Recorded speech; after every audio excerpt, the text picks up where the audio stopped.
قرآن کریم میں اللہ تعالیٰ کا ارشاد ہے مفہوماً، اور جب ہم نے موسیٰ سے 40 رات کا وعدہ کیا تو تم نے ان کے پیچھے بچڑے کو معبود مقرر کر لیا اور تم ظلم کر رہے تھے۔ تو آج ہم اسی بڑے حیران کن واقعے کو سمجھنے کی کوشش کر رہے ہیں۔ حضرت موسیٰ علیہ السلام کا کوہ طور پر جانا اور پیچھے ان کی قوم وہ سونے کے بچھڑے کی پوجا میں لگ گئیں۔ سوال یہ ہے کہ یہ سب ہوا کیسے؟ مطلب ابھی فرعون سے نکلے تھے اور اتنی جلدی؟ جی، یہ سوال بالکل بنیادی ہے، اور یہ قصہ دیکھیں صرف ایک تاریخی بات نہیں ہے۔ یہ انسان کی نفسیات، قیادت جب نہ ہو تو کیا ہوتا ہے، اور آزمائش کے لمحوں کا ایک گہرا مطالعہ ہے۔ ہمارے پاس جو ماخوذ ہیں، خاص طور پہ قرآن کی تفاسیر، وہ اس واقعے کی تفصیلات بتاتی ہیں۔ مقصد صرف کہانی سننا نہیں، بلکہ یہ سمجھنا ہے کہ وہ کیا چیزیں تھیں جنہوں نے اس گمراہی کی آپ کہہ لیں راہ ہموار کی۔ ٹھیک، تو ابتدا ہوئی اللہ تعالیٰ کے 40 راتوں کے وعدے سے۔ حضرت موسیٰ کو توریت دینے کے لیے بلایا گیا کوہ طور پر۔ ماخوذ میں آتا ہے کہ یہ غالباً ذی القعدہ کا مہینہ اور پھر ذی الحجہ کے پہلے 10 دن تھے۔ جی، اور اس مدت میں ہی ایک آپ کہیں پیچیدگی تھی۔ کچھ تفاسیر کہتی ہیں کہ اصل وعدہ شاید 30 راتوں کا تھا اور پھر 10 کا اضافہ ہوا۔ اچھا، جی، تو یہ جو غیر متوقع تاخیر تھی، ہو سکتا ہے یہ بنی اسرائیل کی بے چینی کی ایک وجہ بنی ہو۔ ایک اور دلچسپ بات یہ بھی ملتی ہے کہ شاید وہ دن اور رات کو الگ الگ گن رہے تھے، تو 20 دن میں ہی سمجھ بیٹھے کہ 40 پورے ہو گئے اور موسیٰ واپس نہیں آئے۔ تو یہ انتظار، یہ غیر یقینی، یہیں سے آزمائش شروع ہوئی۔ صحیح۔ تو حضرت موسیٰ تو چلے گئے کوہ طور پر اور اپنی جگہ حضرت ہارون کو چھوڑا نگران بنا کر، مگر اسی دوران ایک کردار ابھرتا ہے، سامری۔ سامری کا کردار بہت اہم ہے۔ بالکل، روایتیں کہتی ہیں کہ وہ بظاہر تو ایمان لایا تھا، مگر دل سے نہیں، منافق تھا، اور اس کا تعلق کہا جاتا ہے ایک ایسی قوم سے تھا جو پہلے گائے بیل کی پوجا کرتی تھی۔ اچھا، اور ایک بہت ہی غیر معمولی تفصیل یہ ملتی ہے کہ اس نے حضرت جبریل کے گھوڑے کے جہاں قدم پڑے تھے وہاں سے مٹی اٹھا لی تھی۔ مٹی؟ یہ تو بڑی عجیب بات ہے۔ مطلب اس مٹی میں کیا خاص تھا؟ دیکھیں، تفاسیر میں اسے مادہ حیات یا زندگی دینے والی چیز کہا گیا ہے۔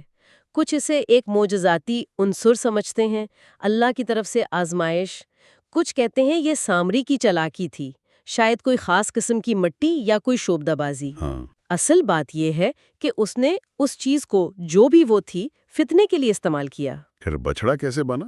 وہ جو بنی اسرائیل کے پاس فرعونیوں کے زیورات تھے مصر سے لائے ہوئے؟ بالکل، وہی زیورات۔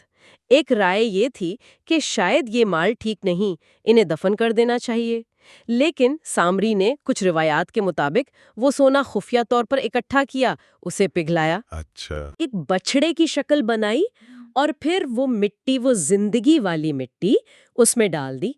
کہا جاتا ہے کہ اس سے بچڑا آواز نکالنے لگا، یا کم از کم اس میں کوئی حرکت پیدا ہو گئی، اور بس یہیں سے سامری نے اعلان کر دیا، ہاذا الہکم و الہ موسیٰ فنسیا، یعنی یہی ہے تمہارا اور موسیٰ کا خدا، موسیٰ تو بھول گئے ہیں۔ یہ تو کمال کی افواہ سازی ہے جب لیڈر موجود نہ ہو۔ یقیناً، قیادت کا خلا اور گمراہ کن نظریات کیسے پھیلتے ہیں، یہ اس کی بہترین مثال ہے۔ ایک چمکتا ہوا بظاہر زندہ بچڑا سامنے ہے، نبی موجود نہیں، قوم پہلے ہی انتظار سے بے چین ہے۔ سامری نے ان کی نفسیاتی کمزوری، ان کی ماضی کی بت پرستی کی طرف جو جھکاؤ تھا شاید، اور فوری نظر آنے والی چیز کی خواہش، ان سب کا فائدہ اٹھایا۔ نتیجہ تو پھر یہی نکلا کہ بنی اسرائیل کی اکثریت گمراہ ہو گئی، بچڑے کو پوجنا شروع کر دیا۔ افسوس کی بات ہے، جی ہاں۔ مگر سب نہیں۔ حضرت ہارون علیہ السلام اور ان کے ساتھ روایتوں میں آتا ہے کوئی 12,000 لوگ حق پر قائم رہے، انہوں نے اس کی مخالفت بھی کی۔ اچھا، سب نہیں بہکے تھے؟ نہیں، سب نہیں، لیکن اکثریت کے دباؤ میں وہ اسے روک نہیں پائے پوری طرح۔ قرآن کا وہ جملہ وَأَنْتُمْ ظَالِمُونَ، اور تم ظلم کر رہے تھے، اسی طرف اشارہ ہے کہ یہ شرک کرنا اپنے اوپر ہی ظلم تھا۔ ماخذات میں کچھ لسانی باتوں کا بھی ذکر آتا ہے، جیسے قرآن کے الفاظ وعدنا یا وعدنا کا فرق یا موسیٰ کے نام کا تلفظ؟ جی ہاں، یہ قرات اور الفاظ کی باریکیاں ہیں۔ ہم تفصیل میں تو نہیں جا رہے، مگر یہ دکھاتا ہے کہ علماء نے متن پر کتنی گہرائی سے غور کیا ہے۔ یہ خود قرآن کے متن کی حفاظت اور اس کے مطالعے کی اہمیت کو ظاہر کرتا ہے۔ تو خلاصہ یہ ہوا کہ ایک قوم جسے ابھی معجزاتی طور پر نجات ملی تھی، وہ اپنے نبی کے صرف 40 دن کی غیر موجودگی میں انتظار کی سختی، ایک فتنے باز کی چالاکی اور شاید اپنی جلد بازی کی وجہ سے راستے سے ہٹ گئی۔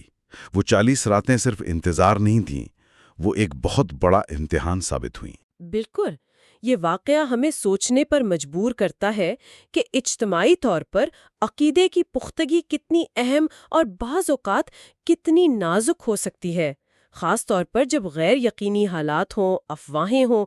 اس سے یہ سوال بھی پیدا ہوتا ہے کہ اصل آزمائش باہر کے حالات ہوتے ہیں یا انسان کی اپنی اندرونی کمزوریاں اور صبر کی کمی؟